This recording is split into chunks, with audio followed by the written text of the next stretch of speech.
Bonjour à tous, Église Arena. J'espère que tout le monde va bien en ce dimanche. Vraiment, c'est une joie pour moi de vous retrouver car j'ai un message particulier à vous partager. Je me présente. Je suis Patrick, pasteur principal ici à l'Église Arena. Depuis un mois, nous sommes dans notre série de messages Intimité. Waouh! Et je crois qu'on passe de plus en plus de temps dans la présence de Dieu, où Dieu nous impacte, où Dieu nous touche. Avec ce challenge 15-15. 15 minutes de lecture de la parole de Dieu et 15 minutes où on prie le roi des rois. Et je crois qu'à travers ça, on découvre et on connaît de plus en plus notre Seigneur. Vous savez, il y a quelques temps en arrière, on avait vu un message qui s'intitulait « Quand tu pries ». Entre dans ta chambre et ferme ta porte et Dieu qui te voit dans le lieu secret te le rendra. Et on avait vu cette phrase et je l'aime particulièrement, que Dieu aime plus ta présence que tu aimes la sienne. Et clairement, j'aimerais te dire une chose, je t'encourage à aller dans la présence de Dieu car il t'attend. Et aujourd'hui, j'ai un nouveau message. Waouh! Il me tarde de vous le délivrer. Et j'ai une question pour vous. Et si, pour être ton ami, il fallait faire tout ce que tu dis? Tu vas me dire, mais Patrick, arrête. Pour être mon ami, on va pas faire tout ce que je dis. J'aurai pas d'amis sinon. Ok, je comprends.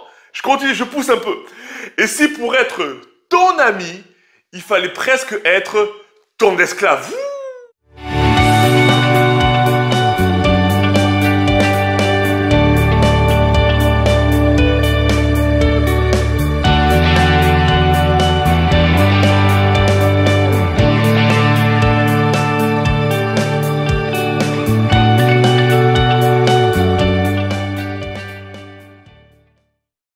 Église Arena, le titre de mon message de ce matin, c'est le suivant: d'esclave à ami. Waouh! Allons ensemble dans la parole de Dieu dans Jean 15, verset 15. Prenez votre Bible numérique ou papier, peu importe, et on le lit ensemble. C'est Jésus qui parle et il dit: je ne vous appelle plus serviteur, car le serviteur ne sait pas ce que fait son maître, mais je vous appelle ami. Car je vous ai fait connaître tout ce que j'ai appris de mon Père. Amen. J'aimerais vous dire une chose, c'est qu'ici vous voyez le mot serviteur. Laissez-moi vous dire une chose et je vais vous apprendre quelque chose ce matin. C'est qu'en grec, le mot serviteur, c'est le mot doulos. Et littéralement, ça ne veut pas dire serviteur. Ça veut dire esclave. Ouh là là. Jésus il est en train de dire, je ne vous appelle plus esclave. Vous savez, il faut comprendre que la Bible King James, en anglais, cette version a été écrite, a été publiée pour la première fois en 1612. Et à cette époque-là, vous connaissez l'histoire comme moi, était en train de sévir l'esclavage, était en train de sévir la traite négrière. Donc clairement, pour ne pas choquer, pour ne pas heurter, ils ont transformé le mot esclave en serviteur. C'est ça l'histoire. C'est pour ça que dans la parole de Dieu, à chaque fois que vous voyez le mot servante, servant, serviteur, mettez-y le mot esclave. Église Arena, combien savent avec moi que lorsqu'on transforme une expression, on change aussi sa signification? Parce que le mot serviteur et le mot esclave sont vraiment deux personnes différentes dans la parole de Dieu. Et j'aimerais vous dire une chose. C'est que souvent, on voit l'esclavage comme quelque chose d'ignoble, d'horrible, de pervers. On n'aime pas trop ce mot. J'aimerais vous dire que à l'époque de Jésus, ce n'était pas du tout cette notion d'horrible qui prenait place quand on parlait d'esclavage. Je vous explique. Ce qu'il faut comprendre, c'est que quand on vous parle d'esclavage, quand on parle d'esclaves dans la société, qu'est-ce qu'on voit? On voit le film des 10 commandements avec le peuple d'Israël qui se faisait flageller ou molester en Égypte pour construire les pyramides de Pharaon. Mais c'est rien à voir avec ça, ce que Jésus est en train de dire. On voit aussi dans notre esprit le commerce triangulaire qui prenait place en 1600 avec la traite négrière de l'Europe à l'Afrique et à l'Amérique, qui travaillaient dans les champs de coton ou qui mouraient dans des embarcations parce qu'ils ne pagayaient pas assez vite ou parce qu'ils ne travaillaient pas assez dur. Mais ce que Jésus est en train de parler là, dans la culture juive, il faut savoir que la notion d'esclave était monnaie courante. Ça n'avait rien à voir avec la traite négrière ou l'esclavage du peuple juif en Égypte. Il faut comprendre qu'à l'époque de Jésus, ce qu'il y avait, c'est que lorsque tu avais une dette envers quelqu'un, alors pour rembourser cette dette, tu devenais son esclave. Ce qu'il faut comprendre, par exemple, je prends un exemple, c'est-à-dire que aujourd'hui, on peut contracter des crédits à une banque ou à un banquier. Tout d'un coup, on a une dette envers cette banque. C'est comme si, en fait, toi et toute ta famille, vous allez vivre chez le banquier parce que vous devez rembourser la dette que vous avez contractée. Vous allez me dire, mais Patrick, c'est absurde. Clairement, c'est absurde. Mais à cette époque-là, pour d'autres situations, c'était bien réel. C'est ça la réalité. C'est pour ça que Paul va dire dans Romains 13, ne devez rien à personne, si ce n'est de vous aimer les uns les autres. C'est ça la réalité, parce que lorsque tu dois quelque chose à quelqu'un, finalement, tu deviens son esclave. Intéressant. Très, très intéressant. J'aimerais vous dire une chose. C'est que Jésus, là, il nous dit, je ne vous appelle plus esclave. Clairement, nous sommes esclaves de Christ. Parce que oui, nous étions esclaves du péché. Et Jésus est allé à la croix de Golgotha. Il a été crucifié pour nous. Et à travers son sacrifice, nous sommes délivrés du péché. Nous sommes libres du péché. Mais finalement, il a pris notre place sur la croix. Nous avons une dette envers Jésus. Mais Église Arena, j'ai une bonne news pour vous. J'ai une bonne nouvelle pour vous. Écoutez-moi bien. Jésus, il a payé une dette qu'il ne devait pas, car nous avions une dette que nous ne pouvions pas payer. C'est ça la réalité. J'aimerais te dire une chose, c'est qu'à l'époque de Jésus, il y avait aussi des bons maîtres, où l'esclave qui devait une dette était nourri, blanchi, il avait un toit avec sa famille, il était bien traité. Jésus n'est pas un bourreau. Jésus est un bon maître. Alléluia. J'aimerais te dire, Église Arena, qu'il y a une réelle différence entre le serviteur et l'esclave. Il faut que tu comprennes une chose, c'est que le serviteur, lui, il travaillait pour pouvoir recevoir un salaire de son maître. Alors que l'esclave, il appartenait à son maître. Oui, en effet, ce que tu dois comprendre, c'est que l'esclave, il n'avait plus d'autonomie, il était totalement dépendant de son maître, et il n'avait plus aucun droit. Il y avait une phrase qui disait, à l'époque de la culture juive, les ânes ont plus de droits que les esclaves. Waouh! Tellement c'était le plus bas de la société. Et là, Jésus, il vient, et il est en train de dire, je ne t'appelle plus esclave, je t'appelle ami. Là, Jésus, il vient, il est en train de dire, arrête d'aller manger dans le coin de la maison que je t'ai laissé. Arrête d'aller manger là-bas avec ta famille. Venez à ma table. Je t'accueille à ma table. Et toi, tu peux réagir en disant, mais non, Seigneur, non, non, non, non. Moi, je suis là pour payer ma dette. Je préfère rester là-bas dans mon coin. T'inquiète pas, je ferai pas de vagues.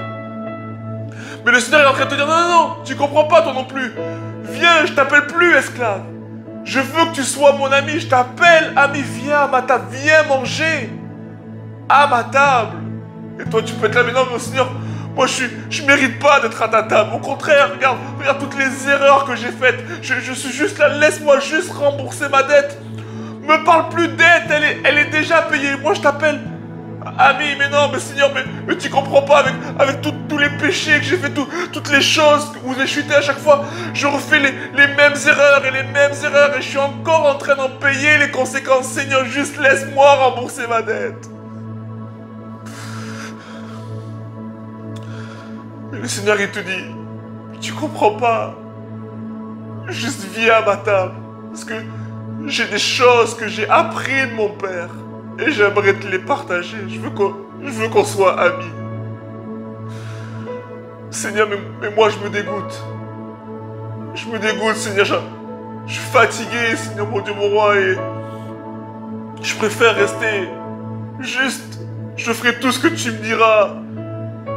Mais je suis pas digne d'être à ta table. J'ai honte juste de m'asseoir à la table de mon maître.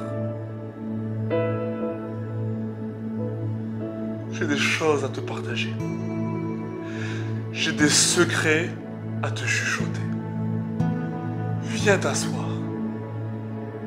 à ma table.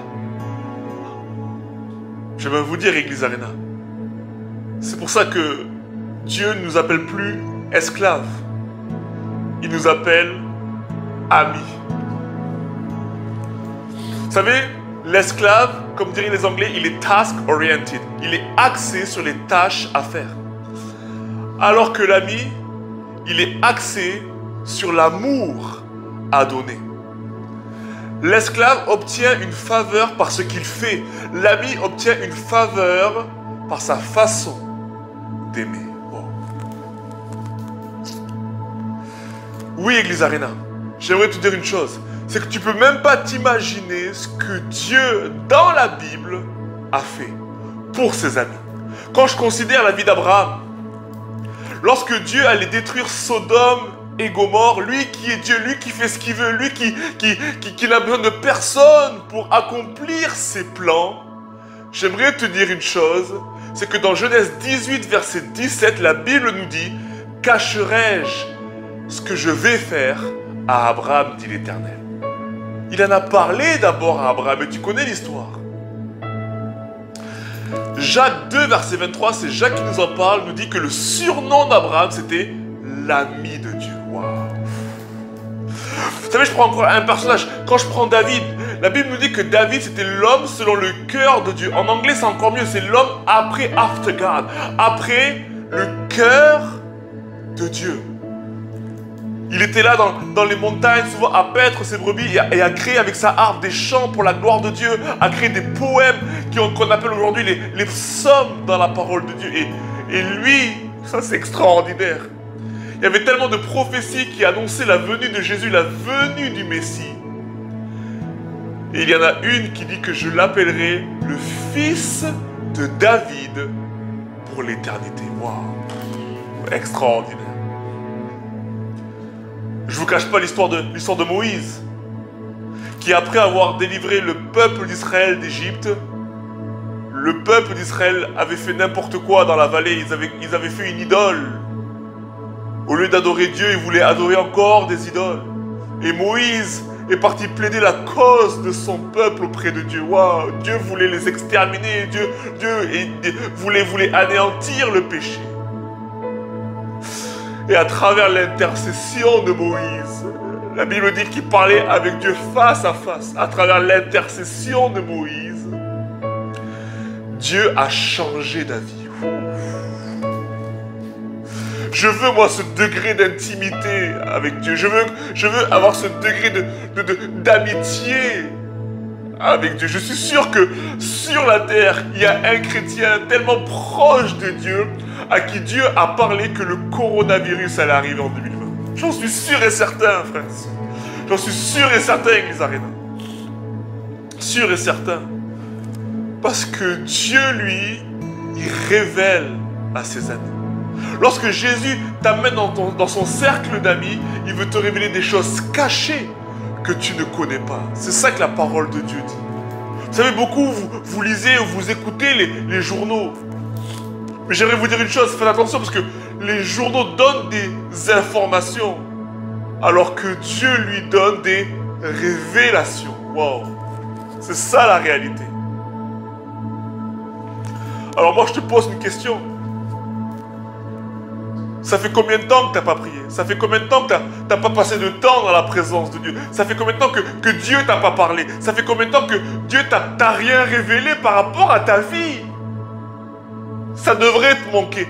Ça fait combien de temps? Parce que la Bible elle dit que je ne t'appelle plus esclave parce que l'esclave ne sait pas ce que fait le maître.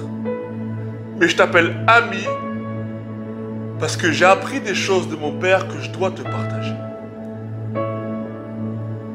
Vous savez, lorsque tu vas te mettre à la table de Jésus, il va commencer à te dire que, tu sais, de ce côté par là-bas, dans ce coin de la France, il y a des filles qui sont brisées et j'ai pensé à toi pour t'en occuper. À moi, Seigneur, oui, j'ai pensé à toi pour t'en occuper. Tu sais, dans ce coin de la France ici, il y a un quartier qui est en difficulté avec des enfants qui sont en difficulté et j'ai pensé à toi pour t'en occuper. Mais moi déjà, j'étais un enfant en difficulté, Seigneur. J'ai tellement fait d'erreurs, pourquoi tu me prends moi? Non, mais tu comprends pas. Je t'appelle plus esclave. Je t'appelle ami. Et j'ai des choses à faire sur cette terre, mais je veux que ça passe par toi. Wow. Église Arena, j'aimerais te dire une chose, c'est qu'il y a quelqu'un derrière son écran qui va devoir commencer à passer de esclave à missionnaire. Il y a quelqu'un derrière son écran qui va devoir passer d'esclave à enseignante des femmes. Il y a quelqu'un qui va devoir passer de esclave à père aimant et aimé, à mari, à épouse extraordinaire. Il y a quelqu'un qui va passer de je ne suis rien, je me trouve nul, à moi, Seigneur, ce que je vois chez toi, c'est que tu es une créature merveilleuse. Extraordinaire. Extraordinaire. Extraordinaire. Église Arena. Et si je te disais que finalement, un ami, c'est un esclave qui t'aime. Wow. Patrick, là, calme-toi, calme-toi. Rappelle-toi de ma question du début. Et si je te dis que pour être ton ami, il faut faire tout ce que tu dis? Je te pose une question à Église Arena. Comment reconnais-tu dans ta vie tes vrais amis? Commence à y réfléchir, commence aussi à me répondre peut-être en commentaire. Qu'est-ce qui dans ta vie révèle tes vrais amis? Vous savez, dans la parole de Dieu, souvent, il y a une parabole qui dit qu'il y a une personne qui a construit sa maison sur le roc et une autre sur le sable. Et ce qui va révéler la fondation de leur construction, c'est l'inondation, c'est la tempête, c'est l'épreuve. Vous savez ce qui révèle nos vrais amis? Et vous connaissez tous la phrase qui dit « C'est dans la souffrance qu'on reconnaît ses vrais amis ». Église Arena, on a tous une personne dans sa vie que lorsque nous ne sommes pas bien, lorsque nous sommes dans un temps de crise, dans un temps de souffrance, on a tous une personne qu'on appellerait sur le champ et qui laisserait toutes ses activités pour pouvoir venir te voir et prendre soin de toi. Cette personne, clairement, elle viendrait et elle te ferait la cuisine, elle te ferait la vaisselle, elle te ferait le ménage, elle te ferait la lessive.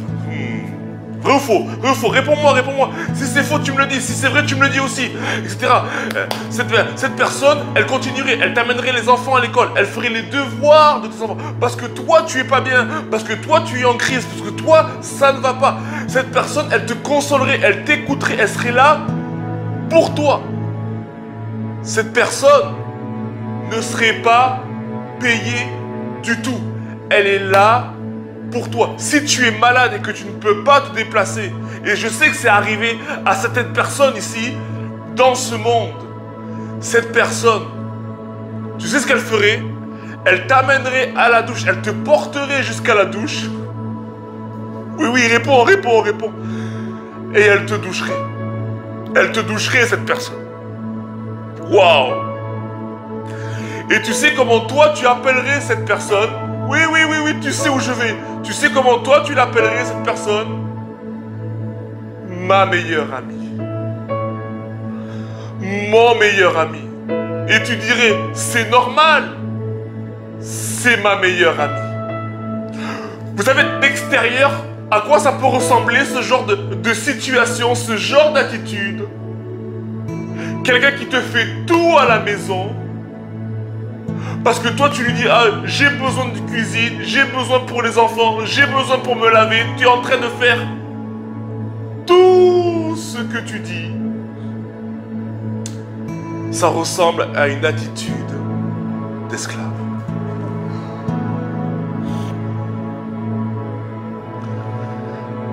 Et si l'esclave était le fondement de l'amitié? Oh, Patrick, non, c'est trop, c'est trop, c'est trop, c'est trop. Tu sais, j'ai pas envie de te choquer ou de te surprendre.